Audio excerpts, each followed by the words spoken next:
Nung unang panahon sa aklat ng kronika matatagpuan isang hari ng Huda matakot sa puso gaya ng sinuman.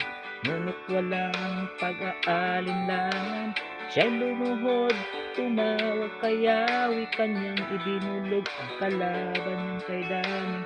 Diyos ay tumugon at sa kanya'y sinabi, Diyos sapat, huwag kang matakot. Sila'y nag-ayuno sabay na nagpupuri, lahat ay sama-sama pati na ang hari. Nubay ni Yahweh sa kanlay na malagi, dahil sa panalangin banta ay napawi. Gising na bayan, tayo'y magkaisa, oras na laan, huwag nang sayangin pa.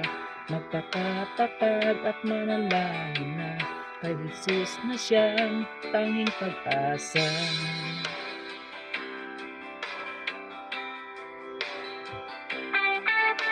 Banta sa ating bayan nating nalalaman, kahit ang iba'y nagbubulag-bulagan, di mo maitatwa ang katotohanan. Isang araw ay wala ng kalayaan, kawawang bansa kung si Jesus di maghahari, walang patutunguhan, tiyak na masasawi.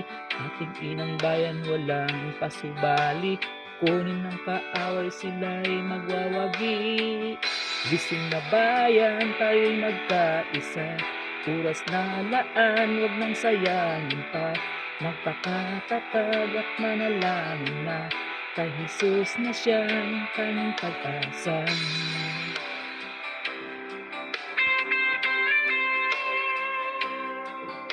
Banta sa ating bayan nating nalalaman, kahit ang iba'y nagbubulag-bulagan, di mo maitatwa ang katotohanan. Isang araw ay wala ng kalayaan, kawawang bansa kung si Jesus di maghahari, walang patutunguhan, tiyak na masasawi.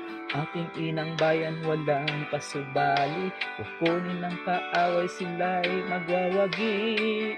Gising na bayan, tayo'y magkaisa, oras na laan, huwag nang sayangin pa. Magpakatatag at manalangin na, kay Jesus na siyang tanging pag-asa. Gising na bayan, tayo'y magkaisa, oras na laan, huwag nang sayangin pa. Magpakatatag at manalangin na, kay Jesus na siyang tanging pag-asa.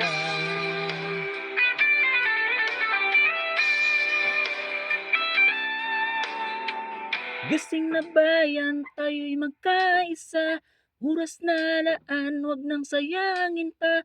Magpakatatag at manalangin na, kay Jesus na siyang tanging pag-asa.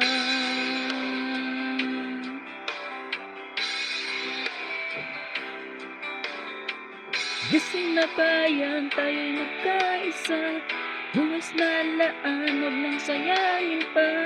Magpakatatag at manalangin na, kay Jesus na siyang tanging pag-asa.